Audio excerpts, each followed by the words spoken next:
Hello everyone, welcome to Achievers IAS classes. Let's begin our news analysis of 10th March 2018. First issue news is regarding the landmark judgment of the Supreme Court upholding passive euthanasia. The Supreme Court has upheld passive euthanasia as well as the right to give advance medical directives or what we call as living wills to smoothen the dying process as the part of the fundamental right to live with dignity. Passive euthanasia as such was recognized in 2011 itself in the Aruna Schonbach case, who we know was confined to a vegetative state post a brutal physical abuse. As an extension, the current judgment of the Supreme Court has expanded the scope of passive euthanasia by adding the principle of living will or an advanced directive whereby a person who is in a competent state of mind can leave written instructions on the sort of medical treatment that may or may not be administered to him in the event of his or her stage of terminal illness. For further clarity on the issue, let's just look into passive euthanasia and living will separately and in detail. As I've pointed out in my previous videos, euthanasia is classified into two different types basically, that is active euthanasia and passive euthanasia. While active euthanasia involves administering of a lethal dose of drugs to cause death, passive euthanasia on the other hand is an act of withdrawing or withholding medical support to a terminally ill patient.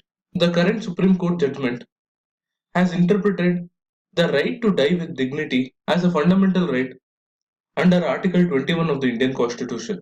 The court further said that dignity of a man is lost if the person is allowed or is forced to undergo pain and suffering because of unwarranted medical support. Because the hope of recovery of a terminally ill patient or a person in a permanent vegetative state is almost negligible. Therefore, accelerating the process of death for reducing the period of suffering of the individual constitutes a right to live with dignity of the individual.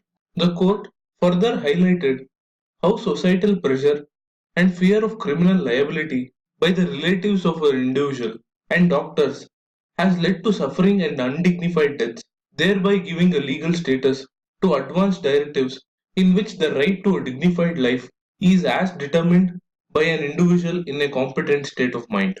An advance directive is a clear set of instructions given by a person to withhold medical treatment in case of terminal illness in the presence of eyewitnesses. This document shall be preserved by the magistrate, which will be enforced at an appropriate time by the person mentioned as a custodian by the individual in his living will. This living will provide safety to the treating doctors by assuring them that they are acting lawfully in respecting the patient's wishes. Although the government submitted that it is in the process of introducing a law to regulate passive euthanasia, but it opposed the concept of advance directive on the ground that it was liable to be misused. But the court justified its opinion on advance directive, saying that it only reflects the patient autonomy and does not amount to a recognition of a wish to die. Given the miserable conditions of several terminally ill patients, this is a landmark judgment of the Supreme Court and will further discuss various other dimensions of this issue in the coming days. Till then, let's look into the next issue, which is regarding the visit of the French president to India. During the visit, the two countries are expected to discuss on various issues ranging from maritime security to stepping up bilateral trade. Some of the prominent issues include an agreement on the Jaitpur nuclear power plant, which is being built with French assistance, stepping up cooperation in the Indian Ocean region, an agreement on co-development of a full-fledged satellite constellation in the maritime domain, measures to boost cooperation in the areas of renewable energy, high-speed train, bilateral trade, etc. Participation in the International Solar Alliance Summit, which is a joint initiative of France and India, among other things. Given the importance of all these areas, we'll further discuss this issue based on the developments in the coming days. Till then, let's look into the next issue, which is regarding the recent order of a court in Islamabad to the Pakistan Election Commission to register a political party floated by Mumbai terror attacks mastermind Hafiz Saeed. This exposes Pakistan's duplicity in taking actions against terrorists and terror groups that are operating out of Pakistan, and India on Friday said that Pakistan was mainstreaming terrorism by allowing terrorists like Hafiz Saeed to register a political party. If you recall, we recently discussed resolution of countries like UK, US, etc. to enlist Pakistan in the grey list of the Financial Action Task Force, following which the Pakistan government defended itself, saying it was taking necessary action against the terrorist groups.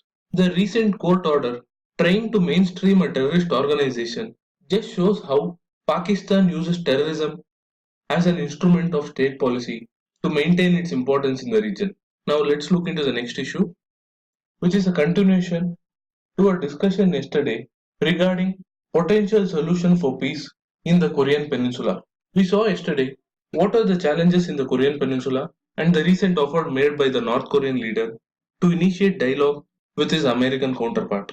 In this regard, the two leaders have agreed to meet, thereby opening a diplomatic path to a potential solution to the nuclear stalemate in the Korean Peninsula.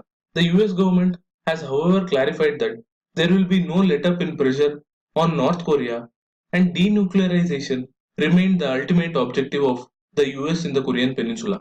For further details on the issue, please go back and watch yesterday's current news analysis. With that, I wrap up today's session. Do share this content if you like it. Thank you for watching. Have a nice day.